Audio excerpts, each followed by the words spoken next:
ஆண்டவராக இயேசு கிறிஸ்துவின் நாமத்தில் என் அன்பின் வாழ்த்துக்கள். இன்றைக்கு காலை தியானத்திற்கு நாம் தெரிந்து கொள்கிற வேத வசனம் 2 கொரிந்தியரின் புஸ்தகம் 9ஆம் அதிகாரம் 10ஆம் திருவசனம். உங்கள் நீதியின் விளைச்சலை வர்த்திக்க செய்வார்.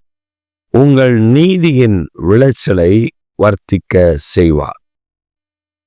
அந்த வேத வசனம் நமக்கு ஒரு பெரிய காரியத்தை வெளிப்படுத்துகிறது. முதலாவது, விதைக்கிறவனுக்கு விதையையும் புசிக்கிறவனுக்கு ஆகாரத்தையும் கொடுக்கிறவர் கர்த்தர். இரண்டாவது, உங்களுக்கு அவர் விதையை கொடுத்து, அதைத்தான் இப்ப கடைசியா சொல்றாரு, நீதியின் விளைச்சலை வர்த்திக்க பண்ணுவார். அப்ப நமக்கு விதைக்கிறவனுக்கு விதையை கொடுக்கிற கர்த்தர், புசிக்கிறவனுக்கு ஆகாரத்தையும் கொடுக்கிறதான தேவன். இஸ்ரவேல் ஜனங்களை வழிநடத்தி வந்து கானான் தேசத்துக்குள் அவர்கள் பிரவேசிக்க போகும் பொழுது அவர்களுக்கு கொடுத்த கட்டளைகளில் உபாகமத்தில் நீங்கள் வாசித்து பார்க்கலாம். அங்க சொல்லப்பட்டிருக்கிறது, நீ அந்த தேசத்துக்குள் போய் நீ விதைக்காத அல்லது நீ விதைத்து முதல் கனி கர்த்தருக்கு. அப்படி ஆண்டவர் ஒவ்வொரு காரியங்களையும் அவனுக்கு சொல்லிக் கொடுத்து 3வது வருடத்தில் அது தன் பலனை கொடுக்கும். பின்பு அதை 7 ஆண்டுகள் கழித்து 1 வருடம் அதை அப்படியே தரிசாக விட்டுவிட வேண்டும். அதுல ஆகாரம் இருக்கும், பழங்கள் இருக்கும், நீங்க போய் பறிச்சு சாப்பிட்டுக்கலாம். ஒரு சமயம் ஒரு மனிதன் சொன்ன சாட்சி இது.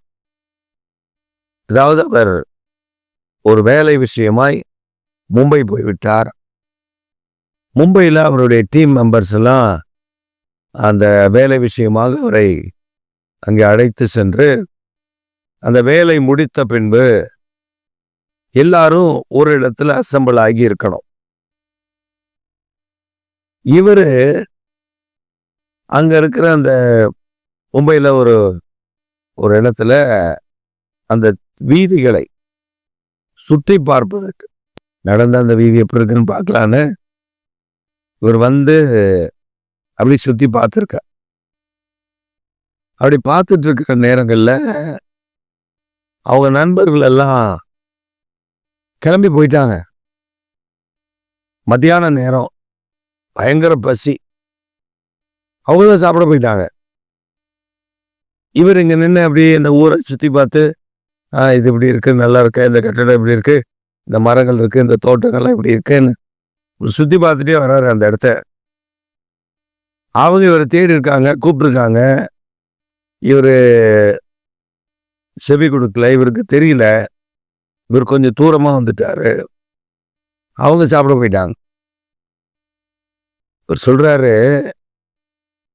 என்ன அவங்க விட்டு போன இடத்துக்கு நான் திரும்ப போயிட்டேன். நான் திரும்ப அப்படியே தேடி கண்டுபிடிச்சு அந்த இடத்துக்கு போயிட்டேன். பயங்கர பசி, கொள்ள பசி எனக்கு. அப்ப நான் ஜெபம் பண்றேன் ஆண்டவர்கிட்ட, ஆண்டவரே ரொம்ப பசிக்குதுப்பா, இங்க எங்க என்ன கிடைக்கும்னு எனக்கு தெரியல. நான் பாட்டு எங்கேயாவது போய் எதையாவது சாப்பிட போய் அப்புறமும் அவங்க வந்து என்னை தேடிட்டு போயிடக்கூடாது, பசிக்குது, நான் என்ன செய்ய? அவர் சொல்றாரு, நான் இப்படி ஜெபம் பண்ணிட்டே இருந்தேன். திடீர்னு நான் நின்றுட்டு இருந்த இடத்துக்கு பக்கத்துல ஒரு பெரிய மாமரம், அந்த மரத்துல இருந்து ஒரு பெரிய படம் கீழே விழுந்தது. நான் யார் வருவா, யார் என்ன கேட்பா, எதையும் பார்க்கல. விழுந்த பழத்தை டக்குன்னு ஓடி போய் தூக்கிக்கிட்டேன். தூக்கி வேகமா சாப்பிட்டு என் பசியை ஆற்றுவதற்கு என் ஜெபத்தை என் கர்த்தர் கேட்டார் என்று சொல்லி அவர் எங்க ஜெப கூடுகையில சாட்சி அளித்தார். பின்பு அவர் சாப்பிட்டு முடித்து அவர் கையெல்லாம் கழுவி அப்படியே உட்காந்துருக்கார். ஒரு கட்டையில் உட்காந்துருக்கும்போது அவங்க ஒரு 3 மணி நேரம் கழிச்சு வந்திருக்காங்க இவரை தேடி மறுபடியும் அந்த இடத்துக்கு. அப்புறம் இவரை கூட்டு போயிருக்காங்க. அவர் சொல்றாரு, அன்றைக்கு நான் பசி தாங்க முடியாத பசியில இருந்த என்ன ஆண்டவர் ஒரு பழத்தை கொடுத்து என்னுடைய பசியை ஆற்றினார். அரத வேதம் சொல்கிறது, விதைக்கிறவனுக்கு விதையையும் புசிக்கிறவனுக்கு ஆகாரத்தையும் கட்டளையிடுகிறவர். அதனால ஆண்டவர் நமக்கு விதையை தந்து, அந்த விதை எப்படிப்பட்ட விதையா?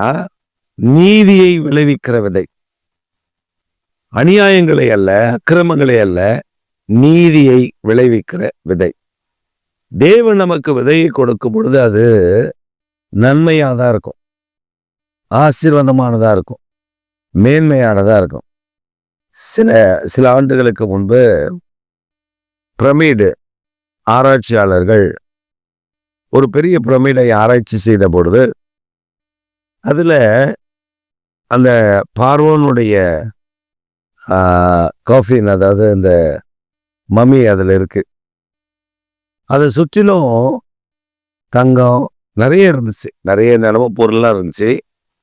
அதில் நீங்க பார்த்தீங்கன்னா சில பாத்திரங்களில் கோதுமை மணிகள் இருந்திருக்கு.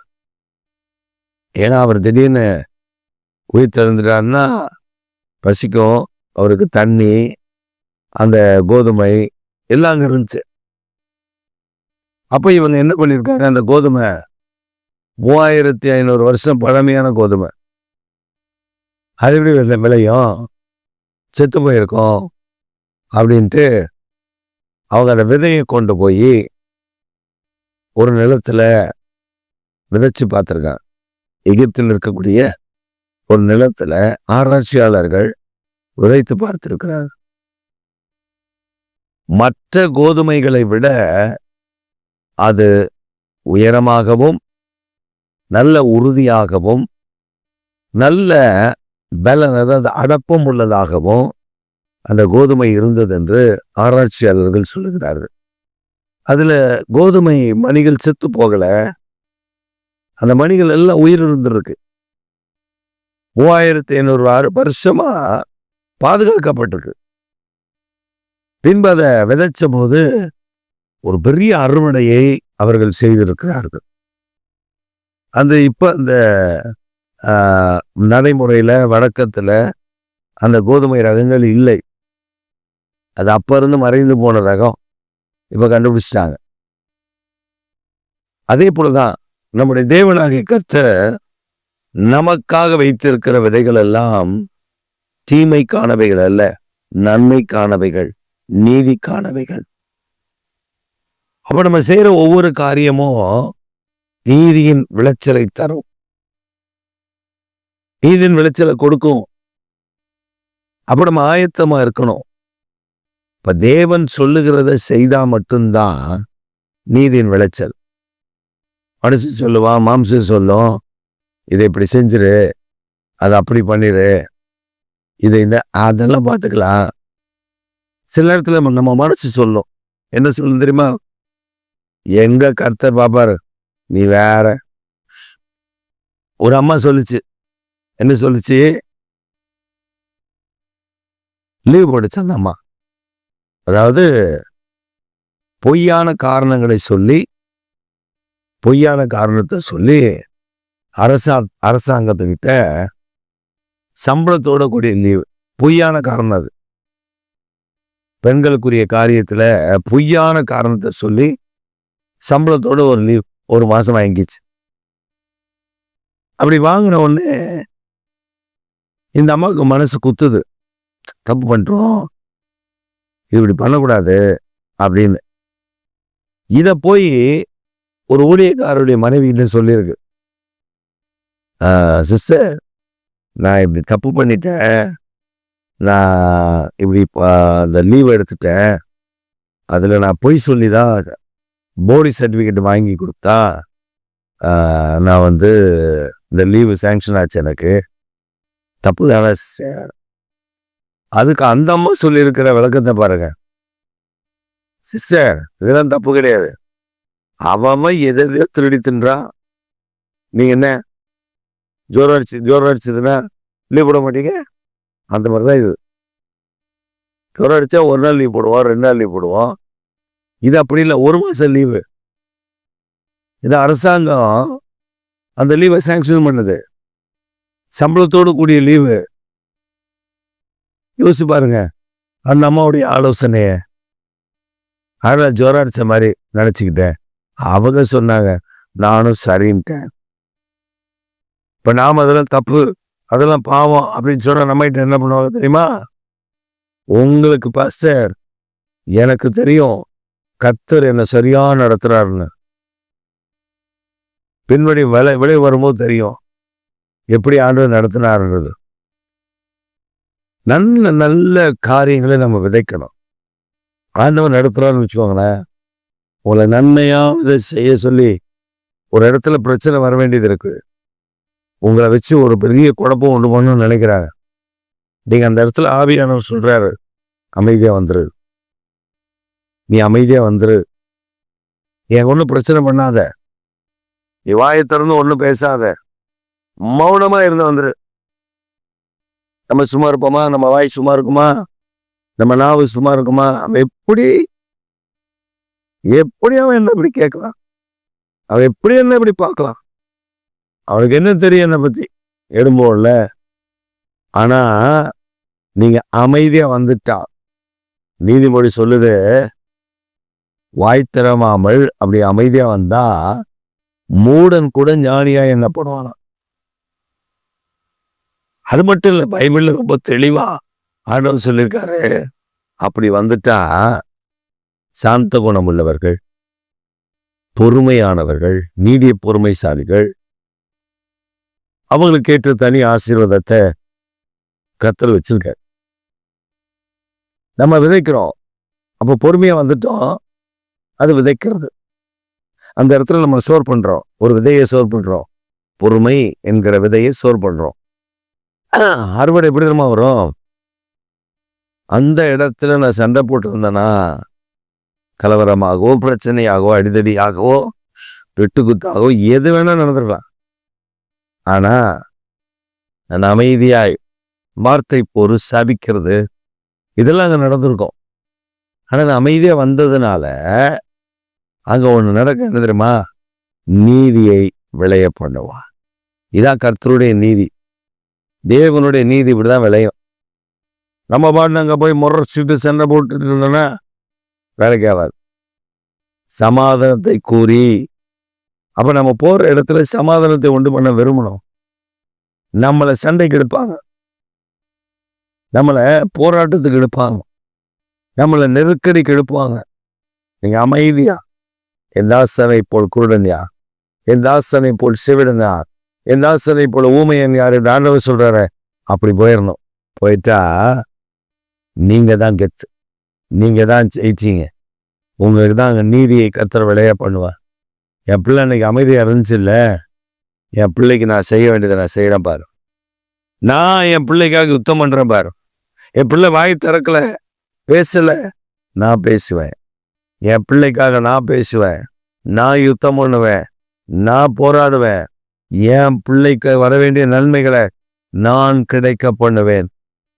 நீங்க பன்றிகளுக்கு முன்பா முத்தை போட்டா அந்த பன்னி காலால குழப்பி அந்த முத்துடைய விலை என்னன்னு தெரியாம, அதோடைய மதிப்பு தெரியாம குழப்பி போட்டு.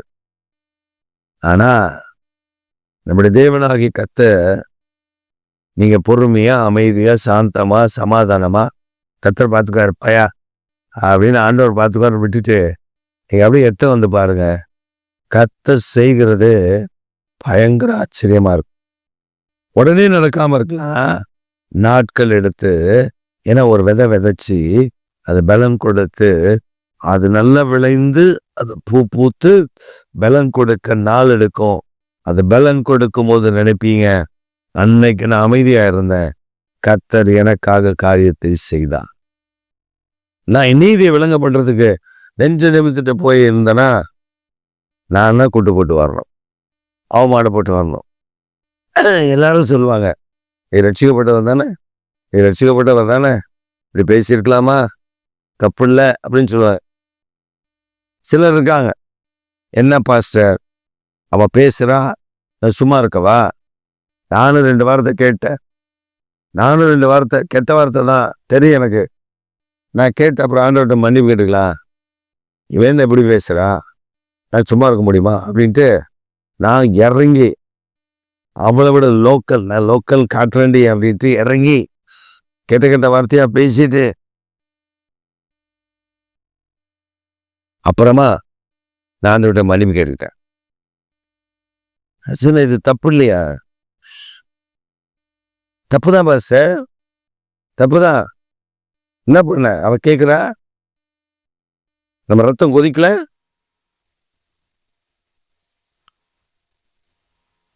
நான் இதை விட்டேன், இது பாவம், இது செய்ததுனால நிறைய விளைவுகள் இருக்கு அப்படின்னு சொல்லி அனுப்பிட்டேன். ஒரு மாசம் கழிச்சு அந்த அம்மா கூட இது சுத்துது. நான் நினைச்சேன், அவ கெட்ட வார்த்தை போட்டு இவ்வளோ திட்ட, இவ கெட்ட வார்த்தை போட்டு அவ்வளோ திட்ட, அதுவும் நடு ரோட்டில் நின்று திட்டிட்டு, நீ அப்படி உன்னை பற்றி தெரியாத என்னை பற்றி தெரியாதான்னு இப்படியெல்லாம் கேவலப்படுத்தி பேசிக்கிட்டு இப்போ எப்படி ஒன்றா சுற்றுறாளுங்க. மனுஷாங்களோ இல்லை, உள்ளது இருக்கும், ஆனால் வெளியில ஏதோ ஒரு ஆதாயம் அதுக்காக ஓடிட்டு தெரியுதுங்க. நான் சொல்றேன், கர்த்தர் உங்களை விதைக்க சொல்லுகிற நல்ல விதைகளை சமாதானம், சந்தோஷம், அன்பு, அமைதி, பொறுமை, நீடிய சாந்தம் இவைகளை வெளிப்படுத்தி பாருங்க. இதான் விதைக்கிறது. இதை விதைத்து பாருங்க, பலன் ஒரு நாள் கிடைக்கும். அந்த பலன் உங்களை ஆச்சரியத்தில் அமர்த்தும்.